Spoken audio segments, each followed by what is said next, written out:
13절에서 16절까지 말씀입니다.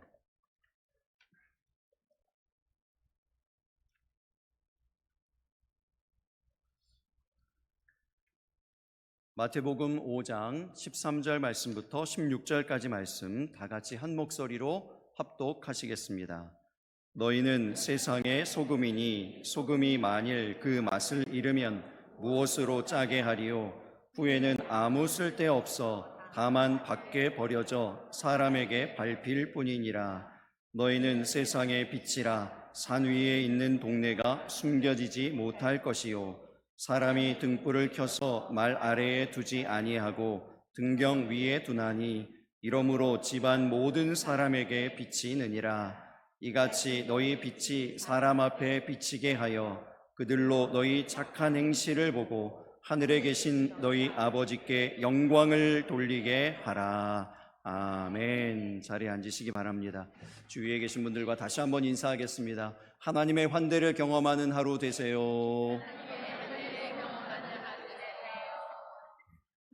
추석 명절 연휴를 잘 보내셨나요? 네, 잘 건강하게 잘 보내고 돌아오신 분들도 계시고 아직 안 돌아온 분들도 계신 것 같습니다. 저희도 이제 올라가서 가족들 이제 저희 쪽 이제 부모님 또 형제 자매들 만나고 또 저희 아내 쪽 우리 형제 자매들 저희 이제 아내는 아버님 어머님 모두 소천하셨습니다. 그래서 형제들과 만나서 이렇게 교제하는 시간을 나누었는데요. 특별히 저희 아내 쪽 그 형제들하고 만나서 이렇게 교제할 때 그 이벤트 담당이 있어요. 항상 그 놀이 담당, 그 개그를 책임지는 그런 담당이 있는데 저희 이제 아내 바로 밑에 남동생입니다. 그 남동생이 하는 일은 뭐냐면 육군 중령이에요. 그래서 바깥에서는 굉장히 군복 입고 무게 잡고 무서운 사람인데 가족들끼리 만나면은 전혀 그 모습이 연상이 안 됩니다. 너무 웃기고 재밌고 요즘 말로 말할 때마다 빵빵 터지는 이제 그런 사람이거든요. 귀한 동생입니다. 이번에도 이제 가족들끼리 모였는데 간단하게 할 수 있는 게임을 하나 준비했대요. 재밌는 게임이라고 이제 그 집에 가가지고 이제 게임을 했습니다. 그 게임은 뭐냐면 탁구공을 빈 계란판에 한 번 이상 튀겨서 넣는 거예요. 여러분 그 게임 아세요? 그 방바닥에다가 이제 그 빈 계란판을 놓고 이런 정도 설명하면 사진이 나와야 되는데 이렇게 이렇게 준비물이 이거예요. 간단하죠. 그리고 이제 탁구공을 한 번 튀겨가지고 한 번 이상 튀겨서 이 빈 계란판 여기에 탁구공을 넣는 겁니다. 그런데 여기에 이제 그 빈 계란판 안에 보면은 그 숫자가 써 있어요. 그 안에 10, 5, 2, 1 이렇게 몇 개 이렇게 10은 하나예요. 5는 2개. 그리고 2, 1은 좀 있고 이렇습니다. 10이 의미하는 것은 10만 원, 5는 5만 원, 2는 2만 원, 1은 만 원이죠. 그래서 거금 30만 원의 상금이 걸린 게임이었습니다. 제가 그때 알았어요. 아, 사람이 상금을 거니 진심이 나오는구나. 저희 형제들 중에 장로님도 계시고 권사님도 계시고 물론 목사님도 계십니다. 근데 이게 쉽지가 않더라고요. 이게 탁구공이 잘 안 들어가요. 그 빈군형으로 잘 들어가야 돼. 들어가지가 않으니까 급기야 장로님 입에서 젠장, 권사님 입에서 아이씨, 목사님 입에서도 한숨이 연거푸 계속 나오는 거예요. 제가 그 게임을 하면서 혼자 곰곰이 이런 생각을 했습니다. 아, 우리 인생이 이 탁구공을 계란판에 넣는 것 같지 않나? 이런 생각을 했어요. 사람들이 다 어떤 거를 목표로 삽니까? 그 계란판 안에 써져 있는 그 금액이요, 돈이요, 그 숫자, 조금이라도 더 높은 숫자에 그 공을 넣으려고, 탁구공을 넣으려고 애를 쓰고 몸부림을 치는 것, 이 우리 인생이 아닌가 이런 생각을 했습니다. 여러분이 정말 진심을 다하여서 추구하는 삶의 가치는 무엇입니까? 여러분 열심히 여러분들의 탁구공을 굴려가지고 탁구공을 튀겨서 어느 구멍에 그 탁구공을 넣으려고 하시나요? 여러분이 정말로 추구하는 그 가치는, 그 목표는, 그 목적은 어디에 있으신가요? 우리가 이제 마태복음으로 넘어왔습니다. 구약을 다 마무리하고 이제 신약 첫 번째 성경 마태복음을 우리가 보고 있는데요. 이 마태복음의 기자는 마태죠. 마태의 전 직업은 세리였습니다. 세리는 뭐 하는 사람이죠? 돈 세는 사람입니다. 돈을 거두어 들이는 사람이에요. 세금을 거두어 들이는 사람이 세리입니다. 그래서 어떻게 보면 돈에 대해서 너무너무 잘 아는 사람이에요. 이 셈에 밝은 사람이라고 할 수 있습니다. 수학적인 사고가 자동으로 작동되는 사람이라고 할 수 있어요. 어떤 것을 보면은 어떤 상황이 딱 닥치면 이 가치를 계산하는 데 굉장히 능한 달란트를 가진 이런 사람이라고 볼 수 있습니다. 근데 그러한 특징이 마태복음에 정확하게 나타나거든요. 다른 여러 복음서하고 달리 마태복음에는 그 화폐의 다름이 정확하게 나옵니다. 그 돈의 여러 종류가 있을 거 아니에요. 그때 당시에 1세기 팔레스타인 그 당시에 돈의 여러 종류들이 있었을 텐데 그 화폐의 종류들을 정확하게 기록한 사람이 마태입니다. 그리고 뿐만 아니라 여러분 오늘 읽은 그 본문 13절 말씀 그리고 12절 말씀 그 사이에 여러분 성경을 보시면 성경 구절 두 구절이 써 있습니다. 하나는 마가복음 9장 50절이고 또 하나는 누가복음 14장 34절에서 35절이라고 써져 있지 않은 성경은 버리시기 바랍니다. 그 써 있어야 돼요. 그렇게 써 있어요. 이 구절이 써여 있는 의미는 뭐죠? 오늘 본문과 그 마가복음 9장 50절, 누가복음 14장 34절과 35절의 말씀이 같은 말씀이다. 같은 이야기이다라는 거죠. 그런 의미잖아요. 이제 아셨나요? 아니죠? 예, 그런 얘기입니다. 그런데요, 그 마가복음 9장 50절과 누가복음 14장 34절 35절 이 두 구절 그리고 오늘 본문 이 마태복음 5장 13절에서 16절의 사이 이 말씀들에 아주 선명하고 분명한 차이가 있습니다. 마가복음과 누가복음에는요 빛이 없어요. 소금에 대한 이야기만 있습니다. 소금 이야기만 있어요. 그래서 이 빛이라고 하는 이야기를 한 것, 이것은 마태복음 유일합니다. 마태가 어떤 사람이라고요? 가치에 밝은 사람입니다. 수학적인 사고가 아주 빠른 사람이라 그랬습니다. 근데 복음을 예수님께 들었습니다. 이 마태복음 5장은 이제 예수님께서 처음으로 사람들에게 나타나셔서 설교를 시작하시는 천국 복음을 선포하시는 말씀이죠. 근데 그 복음의 말씀을 딱 들었는데 그 복음의 가치에 대해서 예수님이 말씀하신 말씀들 그 말씀을 딱 들어보니까요 그 복음의 가치가 소금과 같지만 않다는 거예요. 예수님이 말씀하신 그 빛에 대한 이야기도 놓치지 않고 기록하는 겁니다. 그 이외의 제자들은요, 그 이외의 복음서의 기자들은요 이렇게 듣고 소금이구나 소금만 적었어요. 그런데 예수님이 복음에 대해서 말씀하실 때 소금만 얘기하신 것이 아니고 이 복음의 가치는 소금과 같지 않고 빛과 같다라는 이야기 하셨는데 그 말씀도 놓치지 않는 겁니다.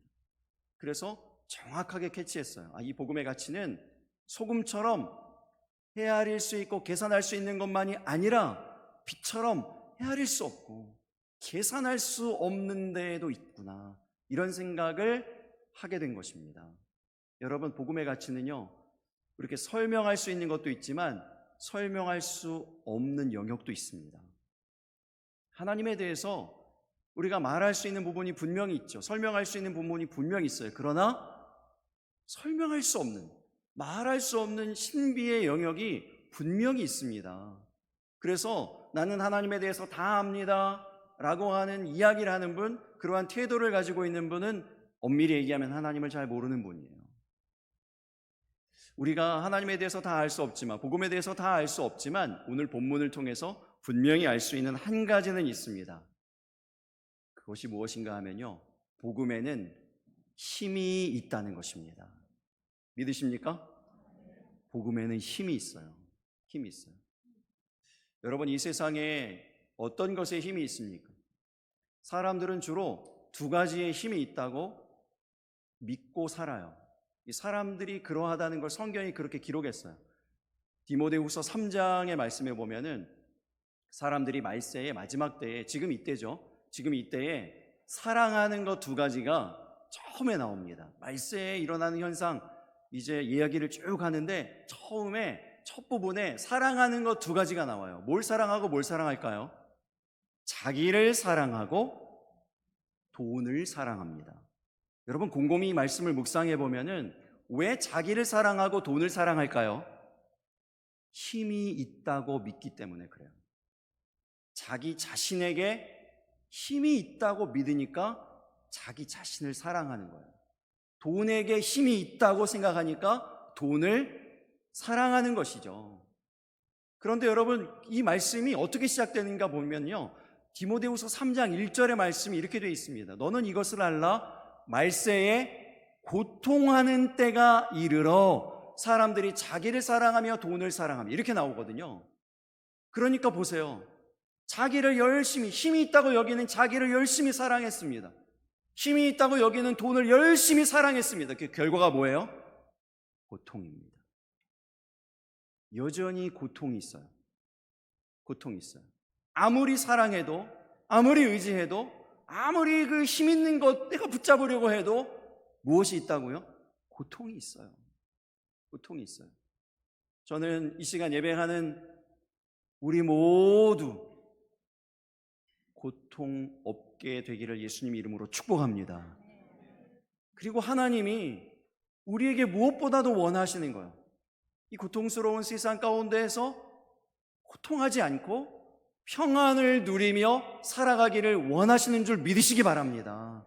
그 평안을 누리게 하시려고 우리에게 주신 것이 있는데요, 바로 예수 그리스도의 생명을 던지시면서까지 우리에게 전해주신 생명의 복음이에요. 생명의 복음. 마태복음 5장의 말씀이 이제 예수님께서 처음 말씀을 증거하시는 설교의 말씀이라고 했잖아요. 이제 팔복으로부터 시작합니다. 팔복의 말씀은 우리가 성시교독 때 쭉 읽었어요. 12절까지. 이게 팔복입니다. 그리고 이제 두 번째 주제로 넘어가는데 그것이 바로 오늘 본문입니다. 소금의 이야기, 빛의 이야기. 너희는 세상의 소금이니, 그리고 너희는 세상의 빛이라. 이렇게 이제 복음을 전해주는데 이 복음의 가치가 소금과 빛에 담겨 있다는 겁니다. 이 이야기를 이제 쭉 하시고요. 7장까지를 이어서 우리가 이렇게 이름을 붙이죠. 산상수훈. 산상수훈이라고 얘기합니다. 그 7장에 예수님의 이 첫 번째 설교를 마무리하시는 장면의 기록이 이렇게 되어 있어요. 사람들이 다 깜짝 놀랐습니다. 왜 놀랐는가? 놀란 이유가요, 마태복음 7장 29절에 있는데, 이는 그 가르치시는 것이 권위 있는 자와 같고 그들의 서기관들과 같지 아니함일러라. 이렇게 되어 있어요. 권위 있는 자들과 같고, 이 말씀이 뭐냐면 말씀에 뭐가 있다는 겁니까? 힘이 있다는 거예요. 예수님의 이 말씀에 왜 힘이 있었을까요? 너무나 당연하게도 예수님이 생명을 거셨기 때문에 그렇죠. 목숨을 던져서 말씀을 증거하시니 그 말씀에 힘이 있을 수밖에 없습니다. 여러분, 말씀에 힘이 있음을 믿으시기 바랍니다. 복음에 힘이 있음을 믿으시기 바랍니다. 그 힘이, 그 말씀의 힘, 복음의 힘이 저와 여러분을 새롭게 하고 이 시간 온전하게 하고 건강하게 하고 하나님 앞으로 더 가까이 나아가게 하는 이 예배 시간이 되시기를 예수님의 이름으로 축복합니다. 그래서 복음이 가진 두 가지의 힘에 대해서 말씀드리려고 하는데요, 첫 번째는 이제 복음에 맛의 힘이 있다, 맛의 힘이 있다, 이렇게 말씀하고 있다, 이런 생각이 들어요. 13절의 말씀, 본문 13절 화면을 보시면서 우리 다 같이 다시 한번 읽어보겠습니다. 너희는 세상의 소금이니 소금이 만일 그 맛을 잃으면 무엇으로 짜게 하리요? 후에는 아무 쓸데없어 다만 밖에 버려져 사람에게 밟힐 뿐이니라. 예수님께서 저와 여러분에게 뭐라고 말씀하시는가 하면 너희는 세상의 소금이니, 이렇게 말씀하셨습니다. 저와 여러분이 이제 소금입니다. 소금이에요. 이 말씀의 의미가 뭘까요? 우리 보고 어떠한 존재라고 말씀하시는 걸까요? 여러분, 이 인용은 너무나 유명한 인용이잖아요. 세상의 빛과 소금이 되는 그리스도인, 이 표현이요, 이 얼마나 유명한 표현입니까? 많은 기도에서도 인용이 되고 많은 설교단에서도 이렇게 사용되어지는 표현이잖아요.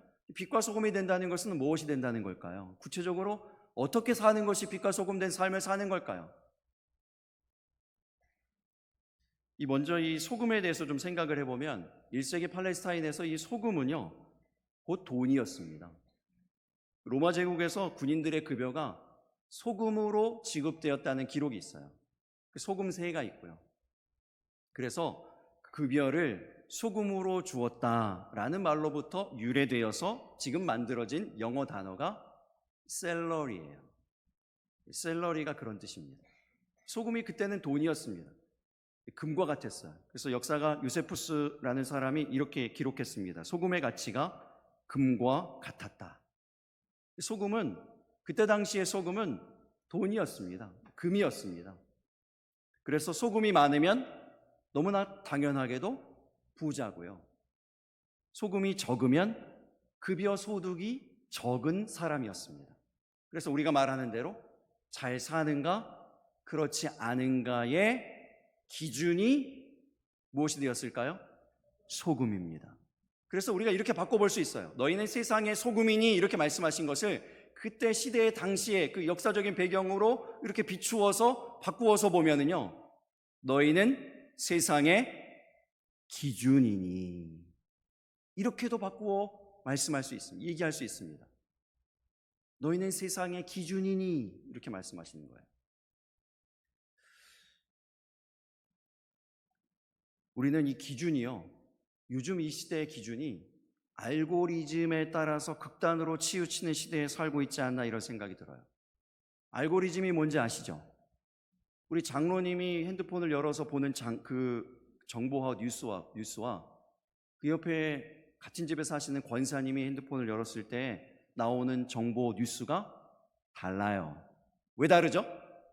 관심사가 다르니까요. 장로님 관심사 있는 그 부분을 알고리즘에 따라서 다 거기에 맞추어 정보를 올려줘요. 뉴스를 보여줍니다. 영상을 보여줍니다.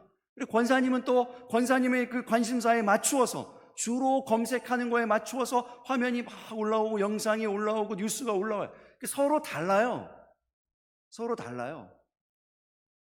그래서 그 알고리즘에 맞추어가지고 잘 이렇게 따라가다 보면요, 기준이 어디에 있는지, 근본적인 지식이 어디에 있는지 몰라요. 그래서 서로 다른 여러 극단 가운데 치우쳐져 있는 이러한 세대다라고 사람들이 얘기합니다. 저도 이게 요즘에 주로 검색하는 단어가 있는데 뭐냐면 영상 그 보여주는 그거 있잖아요. 그 열으면 나는 일어섭니다. 하도 많이 틀려가지고 그걸 이제 검색을 했더니 그걸 이제 화면을 열잖아요. 그러면 제일 먼저 그게 자동으로 그 영상이 나는 일어섭니다. 그 찬양 영상이 제일 먼저 나오는 거예요. 저는 검색도 안 했습니다. 원한 것도 아니에요. 요청하지 않았어요. 근데 얘가 알아서 제일 첫 화면으로 딱 보여주는 거예요. 알아서 판단하고 찾아주고 보여주는 이 알고리즘에 대한 현대인의 감정은 두려움이에요. 무서움입니다. 여러분 그런 거 비슷하게 느끼시죠? 무섭다 이런 생각이 드시죠? 그래서 트렌드 코리아 2026이라는 그 책에 보면 이게 책이 매년 나오거든요. 트렌드 코리아 2025, 2024부터 해가지고 계속 이제 2026이 얼마 전에 신간으로 나왔는데 거기에 이제 2026년도를 예측하는 10가지 키워드를 이제 얘기했습니다. 10가지 키워드 가운데 마지막 10번째가 뭐냐면 근본이즘이에요. 이 말의 의미는 뭐냐면 사람들이 다 이제는 알고리즘에 실증이 났어요. 알고리즘이 너무 두려워요. 무서워요.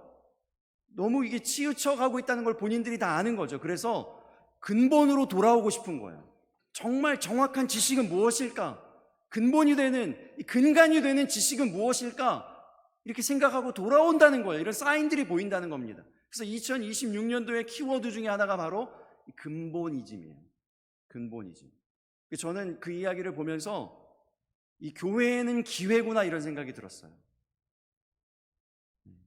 여러분 교회에 이 복음으로 더 많은 영혼들이 돌아오게 되기를 예수님 이름으로 축복합니다. 정말 이 근본에 대해서 갈증이 있는 사람들이요. 삶의 기준이 어디에 있는가? 이 세상의 도덕의 기준이 어디에 있는가? 옳고 기름의 기준이 어디에 있는가? 그 기준을 찾고자 하는 영혼들에게 그 기준을 보여주는 저와 여러분, 우리 교회가 되기를 예수님 이름으로 축복합니다. 이 기회예요. 교회의 기회입니다. 복음의 기회예요. 우리에게 뭐라고 말씀하신 거라고요? 너희는 세상의 기준이 되라는 거예요. 기준이라는 겁니다. 기준으로 살라는 것이죠. 세상의 기준이 되기 위해서 우리에게 필요한 것이 있죠. 성경이 기준 되시기 바랍니다. 믿음이 기준이 되고 기도가 기준이 되고 예배가 기준이 되고요. 복음이 기준이 되는 그러한 삶을 살아야죠. 소금이 되기 위한 기준이 있지 않습니까? 소금의 짠 맛이요. 그 맛이 있어야지 소금이죠. 맛이 나야지 소금 아닙니까? 맛을 잃어버리면 어떻게 된다고요? 밖에 버려져 사람들이 밟고 지나가는 거예요. 아무 쓸데가 없다는 것입니다. 맛을 잃어버리면 안 돼요. 맛이 있어야 소금인 것입니다. 모양만 그럴듯하다고 소금이 아니에요. 제 아내가 영어 공부를 열심히 하더라고요. 왜 영어 공부를 열심히 해? 우린 미국 갈 일도 없고 이제 여기 미국도 아닌데 왜 영어 공부를 열심히 해? 매일 영어 공부를 막 하는 거예요. 왜 영어 공부를 열심히 하냐 물어봤더니 이렇게 대답하는 거예요. 우리가 모양만 16년 미국 살다 온 사람 되면 안 되잖아. 어떤 미국 사람이 와서 말 한마디 붙였는데 말 한마디 못하면 안 되잖아. 영어를 안 잃어버리려고 영어 공부를 한대요. 그 고개가 끄덕여졌어요. 안 쓰면 자꾸 잃어버리거든요. 마찬가지예요. 여러분, 복음의 맛도요, 그 신앙의 맛도요, 믿음의 맛도요, 안 쓰면 잃어버려집니다. 사라집니다. 만일 그 맛을 잃으면 이렇게 분명히 말씀했잖아요. 맛을 잃어버리게 되는 경우가 있는 거예요. 있는 거예요. 그 맛을 이제 우리가 어떻게 계속 붙잡고 유지하면서 살 수 있을까? 이 말씀을요, 어디서 이제 우리가 찾을 수 있는가 하면 레위기 2장 13절의 말씀에 소금의 이야기가 나옵니다.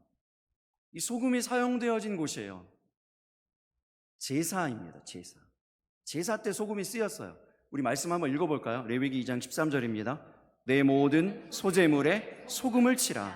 내 하나님의 언약의 소금을 내 소제에 빼지 못할지니 내 모든 예물에 소금을 드릴지니라. 모든 소제물이에요. 하나님 앞에 드리는 모든 소제물에 소금을 치라는 겁니다. 소금을 함께 드리라는 거예요. 근데 이 소금에 이름이 붙여 있습니다. 소금의 이름이 뭐죠? 하나님의 언약의 소금이에요.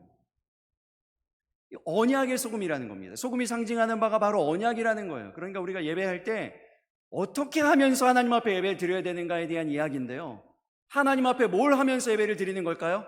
약속을 드리면서요. 우리 식으로 얘기하면 결단하면서요. 작은 것 한 가지라도 하나님, 내가 이 약속을 하나님 앞에 드립니다. 이 일을 결단합니다. 지킬 수 있도록 도와주세요. 이것이 무엇을 결정한다고요? 소금의 맛이요. 소금이 소금되게 하는 것입니다. 소금이 소금되게 하는 거예요. 이번에 이제 가족들하고 철원에 있는 그 주상절리길이라는 데를 이렇게 걸었는데, 제가 그 막내 동생이 육군 중령이라 그랬잖아요. 코스를 잡아도 아주 군대식으로 잡아요. 1시간 반을 그 주상절리 오르락 내리락 막 그 산 골짜기 길을 막 걷는데요. 거기가 이제 산 완전 골짜기에다가 길을 만든 거기 때문에 길 중간중간에 표지판이 중간중간마다 지속적으로 표지판이 나오는데, 그 표지판에 뭐라고 써 있는가 하면, 이 정도 말씀을 드리면 이제 표지판이 딱 나와야 되는데, 뱀이 나타나면 만지지 말고 지나가세요, 이렇게 돼 있어요. 근데 이게 계속 나오니까 주기적으로 지속적으로 계속 나오니까 나중 되니까 묵상이 돼요. 뱀이 나타나면 만지지 말고 지나쳐야 되는구나, 지나가야 되는구나. 이게 영적으로 자꾸 신앙적으로 묵상이 되는 거예요. 여러분, 우리의 삶에 길을 잃게 만드는, 혹은 맛을 잃게 만드는, 믿음을 잃게 만드는 뱀이 나타날 때가 있어요. 우리를 유혹해가지고 넘어뜨리는 거죠. 무섭게 하거나 두렵게 하거나 이렇게 해서 이런 일들이 있어요. 그때 개의치 말고 가라는 거예요. 그냥 그 길을 가라는 거예요. 믿음의 길을 그냥 가라는 거예요. 지나가라는 거예요. 만지지 않으면, 상관하지 않으면 뱀도 자기 길을 가요. 계속 지나가라는 겁니다. 신문 기사를 보니까 어떤 목사님 가족 이야기가 나왔는데, 목사님이 이제 어렵게 사역을 하시는 분인가 봐요. 근데 이 목사님이 이제 미국에 사역할 때였는데, 갑자기 목에 혹이 이렇게 막 부풀어 오르고 목에 혹이 생겼습니다. 병원을 가야 되는데 병원비가 없어요. 미국의 병원비가 어마어마합니다. 그러니까 병원을 이제 가서 치료를 받고 싶은데 병원비가 없으니까 취할 수 있는 방법이 뭐죠? 기도하는 거죠. 기도밖에 없어요. 여러분 한번 생각해 보세요. 왜 목회하는데 어려움이 생길까요?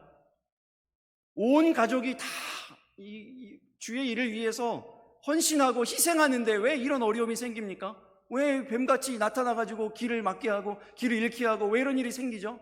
이런 일이 있을 수 있는 거예요. 그 가정에 자녀가 5이었대요. 근데 이제 기도하는데 갑자기 자기 몸 위로 손 6개가, 아내를 포함해서 자녀 5명의 손이 다 얹어지는 거죠. 손을 얹고 아빠를 위해서, 남편을 위해서 손을 얹고 안수해서 기도하는 거예요. 기도를 막 하는 겁니다. 자기도 기도하고 목사님도 기도하고 가족들이 손 얹고 기도합니다. 근데 기도를 막 받고 있는데 유독 한 사람의 손이 너무 뜨겁더래요. 한 사람의 손만 다 너무 뜨겁더래요. 그래서 누구의 손일까 하고 이렇게 실눈을 떠가지고 이렇게 딱 봤는데 6살짜리 둘째 아이의 손이더래요. 6살짜리 둘째 아이의 손이 뜨거워요. 아주 뜨거워요. 그런데 그 아이의 눈에서 닭똥 같은 눈물이 뚝뚝 떨어져요. 그리고 이렇게 기도합니다. 하나님 아버지, 사랑하는 아빠를 살려주세요. 사랑하는 아빠, 우리 아빠를 살려주세요. 혹이 사라지게 된 것을 믿으시기 바랍니다. 그러나 우리의 현실에서는요, 그렇게 아무리 기도해도 우리의 혹이 사라지지 않을 수도 있습니다. 혹이 여전히 남아있을 수 있어요. 그러나 그럼에도 불구하고 믿음의 길을 잃어버리지 않고 신앙의 맛을 잃어버리지 않고 꿋꿋이 그 길을 걸어가실 수 있기를, 지나가실 수 있는 저와 여러분이 되시기를 예수님 이름으로 축복합니다. 여러분, 이것이 기준이 돼야 돼요. 세상의 사람들, 믿지 않은 사람들이 우리를 보면서 이게 기준이 되는 거죠. 아, 어려운 일이 있을 때 기도하는구나. 이것이 뭔가 우리 눈에 보이는 것이 없고 손에 잡히는 것이 없어도 아무 증거 우리 눈에 보이지 않아도 기도하는 것이구나, 계속해서 기도하는 것이고 예배하는 것이구나 라고 하는 거예요. 이것이 기준이 되는 거예요. 그래서 정말 어려움 가운데 있을 때, 어떤 것도 의지할 방법이 없을 때, 아무런 방도가 생각나지 않을 때 바로 기준이 생각나. 아, 이것이 기준이구나 라고 생각하고 돌아와서 예배하는 거예요. 예배하게 하는 거예요. 이게 소금의 역할인 거예요, 여러분. 기준의 역할인 것입니다. 예배해야 되는 것이구나, 기도해야 되는 것이구나, 이렇게 생각하게 하는 것이죠. 그래서 예배가 기준이 되고 기도가 일상이 되고 복음이 상식이 되고 믿음이 근본이 되게 하는 일에 쓰임받는 저와 여러분이 다 되시기를 예수님의 이름으로 축복합니다. 두 번째, 복음에는 빛의 힘도 있습니다. 14절 말씀, 15절 말씀 우리 같이 읽어보겠습니다. 시작. 너희는 세상의 빛이라. 산 위에 있는 동네가 숨겨지지 못할 것이요, 사람이 등불을 켜서 말 아래에 두지 아니하고 등경 위에 두나니 이러므로 집안 모든 사람에게 빛이 있느니라. 너희는 세상의 빛이라, 이렇게 말씀하셨습니다. 두 번째로, 산 위에 있는 동네를 말씀하셨어요. 먼저 산 위에 있는 동네가 숨겨지지 못할 것이요, 이렇게 얘기하셨습니다. 1세기 팔레스타인에서는 주로 동네를 만들 때 언덕 혹은 산 위에 지었다고 합니다. 그래서 예루살렘도 해발 760m 정도에 건설된 성읍입니다. 이 말씀을 듣고 있는 청중들은 금방 상상했을 겁니다. 순례자가 밤늦게 캄캄한 어둠 가운데에서 예루살렘을 향해 걸어옵니다. 그런데 이제 드디어 산 중턱에서 반짝반짝 동네의 빛이 비치는 거예요. 산 위에 있는 그 동네, 예루살렘의 빛이 비춰지는 것이죠. 반짝반짝 비칠 때 이 순례자가, 아, 내가 바르게 왔구나, 내가 길을 잃지 않았구나, 조금만 더 걸어가면 예루살렘이구나 라고 하는 그 반가움이요, 설레임, 그 기대, 소망, 희망, 이런 것들을 갖게 되는 것이죠. 여러분, 우리 모두가, 또 우리가 이루고 있는 이 옥동중앙교회가 산 위에 있는 동네가 되기를 예수님의 이름으로 축복합니다. 그래서 누군가에게 그 기대를 심어주는 거죠. 누군가에게 그러한 이제 설레임을 심어주는 것입니다. 그리고 이제 보면은 말 아래에 등불을 두지 않고 등경 위에 등불을 두었다. 이런 말씀도 나옵니다. 그래서 14절과 15절을 곰곰이 보시면요, 중요한 것 한 가지가 나오는데 위치예요. 위치. 빛이 그 역할을 제대로 잘 감당하기 위해서 중요한 것은 위치라는 것이죠. 위치. 아래에 두면 그 역할을 감당할 수 없습니다. 말 아래예요. 말 아래. 그런데 이 빛이 이제 어디로 올라갑니까? 등경 위로 올라가는 것이죠. 이러할 때 집 안 모든 사람에게 영향력을 끼치게 되어진다는 것입니다. 그래서 여기에서 이제 위치가 중요한데 아래에 두는 것은 쉬워요. 위로 옮기려면 그만큼의 에너지가 필요하죠. 이게 등경 위에 불을 올려놓는 것은 좀 이제 그렇게 어려워 보이지 않아요. 그런데 산 위에 동네를 건설하는 것에 대해서 생각해 보세요. 산 위에 동네를 건설하려면 어떻게 해야 됩니까? 산 위로 짐을 지고 올라야 돼요. 산 위로 오르는 수고를 감당해야 되는 것입니다. 그래야 그 누군가에게 빛이 비춰져요. 멀리서 오는 사람, 먼 곳에서 오는 사람에게 그 생명의 빛을 전할 수 있게 되어지는 것입니다. 산 위로 오르는 수고를 감당할 때 빛이 비친다는 이 얘기인 거예요. 어제 뜬금없게도 이런 생각을 했어요. 하나님 앞에 그냥 그렇게 묵상하듯이 기도하면서, 하나님, 타자는 야구 시즌이잖아요. 아시는 분 아시겠지만 요즘에 야구 하는 이 타자는 10번 중에 3번만 잘 쳐도 아주 칭찬받고 최고의 타자라고 인정을 받습니다. 변호사들도 나가서 매번 승소하는 것 아니고 어쩌다가 실패할 수도 있고 패소할 수도 있고, 최고의 드라마 작가들도 매번 흥행하는 것이 아니고 어쩌는 때는 뭐 그냥 평범한 작품을 할 때도 있고, 가수들도 아무리 잘 나가는 가수들도 앨범을 하나 냈는데 그 중에서 한 곡, 두 곡만 히트를 해도 유명하게 돼요. 설교는 아닙니다. 설교는 실패하면 안 돼요. 실패할 수 없어요. 그래서 하나님께 이제 좀 땡깡을 부리는 거죠. 하나님, 지난주는 추석 연휴도 길었고, 그러니까 하나님 아시지 않습니까? 설교 준비할 시간도 없고 묵상할 시간도 없고 책을 모을 수 있는 시간도 없었고요. 이번 한 주만 좀 봐주시면 안 될까요? 대충 넘어가면 안 될까요? 이때 하나님은요, 참 대충 안 넘어가세요. 예배하시는 성도님들의 얼굴을 보여주십니다. 예배하러 오시는 성도님들의 그 마음, 그 형편, 어떤 마음으로 예배에 오시는지, 어떤 심령으로 예배의 자리에 와서 앉아 계시는지를 어렴풋이나마 보여주시고 알게 해주시는 거예요. 절대 허투루 할 수가 없어요. 실패할 수가 없어요. 밤늦도록 전전긍긍하고 말씀을 붙잡고 어떻게든 실패할 수 없다, 실패하면 안 된다, 그 마음으로 예배를 준비했습니다. 여러분들도 예배에 실패하지 마시길 바랍니다. 예배에 실패하지 마세요. 한 문장이라도, 다만 한 단어라도요, 그거 꼭 붙잡고 예배에 실패하지 마시기 바랍니다. 우리가 실패하지 않아야 우리를 통해서 다른 사람, 세상의 사람들이 빛을 보는 거예요. 빛을 볼 수 있어요.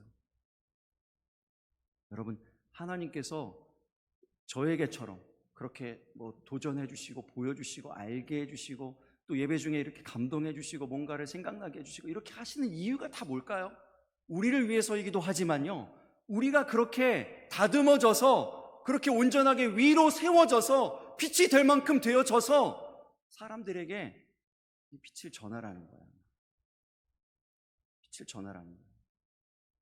16절의 말씀 보시기 바랍니다. 오늘의 이 본문 가운데에서 명령어는 16절 말씀에만 있어요.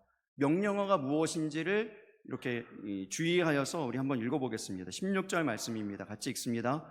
이같이 너희 빛이 사람 앞에 비치게 하여 그들로 너희 착한 행실을 보고 하늘에 계신 너희 아버지께 영광을 돌리게 하라. 너희는 세상의 소금이니 명령 아니에요. 너희는 세상의 빛이라 명령 아닙니다. 빛이 되라 이렇게 얘기하지 않으셨어요. 소금이 되라 이렇게 얘기하지 않으셨어요. 그런데 우리에게 명령하신 것은 무엇입니까? 이같이 너희 빛이 사람 앞에 비치게 하라. 그들로 너희 착한 행실을 보고 하늘에 계신 너희 아버지께 영광을 돌리게 하라. 이게 명령이에요. 이게 저와 여러분에게 주어진 명령임을 믿으시기 바랍니다. 무엇이 비춰져야 된다고요? 결국은 착한 행실이에요. 착한 행실. 그래서 이 복음의 힘은 결론적으로 결국 착한 행실이 가지는 힘입니다. 이 빛의 힘이라는 것은 결국 착한 행실의 힘이에요.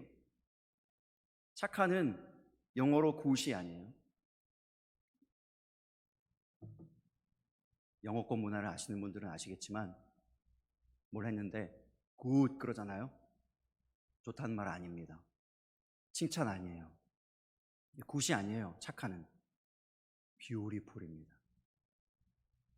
beautiful 정도 되는 거예요. 아름답다, fantastic, 놀랍다, 이런 정도가 착한이에요.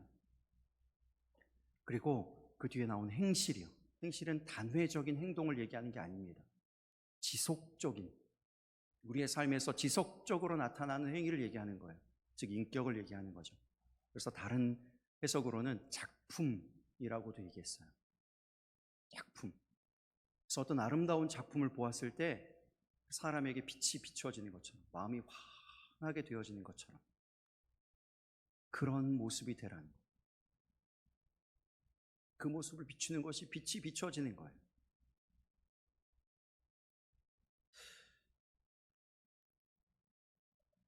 우리 도시락 선교를 하고 있습니다. OB2F, 우병이어죠. OB2F가 도시락 선교에 감사하게도 반응이 좋아요. 우리 학생들에게, 가족들에게 이제 가서 선교 물품을 전했는데 그것이 너무 이렇게 우리 전도사님이 아주 박선희 전도사님 준비했는데 박선희 전도사님이 손이 커요. 보통 뭘 하면 아무튼 손이 커요. 그래가지고 그 박스 안에 아무튼 엄청 이렇게 많이 넣었습니다. 그걸 받으신 분이 너무 좋아하시고 반응이 너무 좋아요. 그런데 여러분, 저는 바람이 그냥 이거 전도 목적으로만 안 했으면 좋겠습니다. 우리가 여러분 전도할 때 조심해야 되는 건 뭐냐면, 저희도 이렇게 이런 용어를 사용하는데 전도 대상자 이렇게 쓰잖아요. 이걸 좀, 이 말은 좀 안 써야 될 것 같아요. 전도 대상, 전도를 대상으로 하는, 전도만을 목적으로 하는 그러한 영혼에 대한 돌봄, 이걸 정말 하나님이 기뻐하시는 마음일까? 진정한 마음일까? 이런 생각이 들어요. 정말 진정한 착한 행실이 그들에게 비춰, 믿지 않는 분들에게, 하나님께 돌아와야 할 영혼들에게 비추어지게 되기를 바랍니다. 그래서 하나님 마음을 품고 이 일들을 그냥 지속적으로 계속 해나가는 거죠. 더 많은 가정에게로 이 일들이 이어지게 되기를 바랍니다. 연휴 때 제가 위에 올라가서 정말 몇 년 만에 미국에서 같이 사역하던 목사님들, 사모님들을 한 5가정을 이렇게 함께 만났어요. 만나고 돌아오는 길에 제 아내하고 이런 얘기를 했습니다. 아, 정말 이 전쟁터에서 함께 싸웠던 전우들을 만난 것 같다, 이런 생각이 들어요. 정말 미국에서 이민교회에 그렇게 치열하게 사역하시고 온갖 어려움들을 겪으시고 실제로 그때 그 시절에 같이 사역했던 한 분 목사님이 돌아가셨어요. 정말 치열한 전투 가운데서 살아남은 그러한 이야기들, 그때 시절에 사역했던 이야기들, 현재 사역하는 이야기들, 이런 이야기들을 막 나누는데 여전히 포기하지 않고 치열하게, 성실하게, 훌륭하게 각자의 자리에서, 그 사역의 자리에서 열심히 사역하고 있는 그 모습, 이게 착한 행실입니다. 변함없이 지속적으로 그 모습을 계속 보여주는 거죠. 그 인격적인 모습이요. 어떤 사람의 마음이 환하게 되어지는, 그 사람의 모습을 보았을 때 마음이 환하게 열려지고 빛이 임하는 것 같은 그 모습이요. 착한 행실입니다.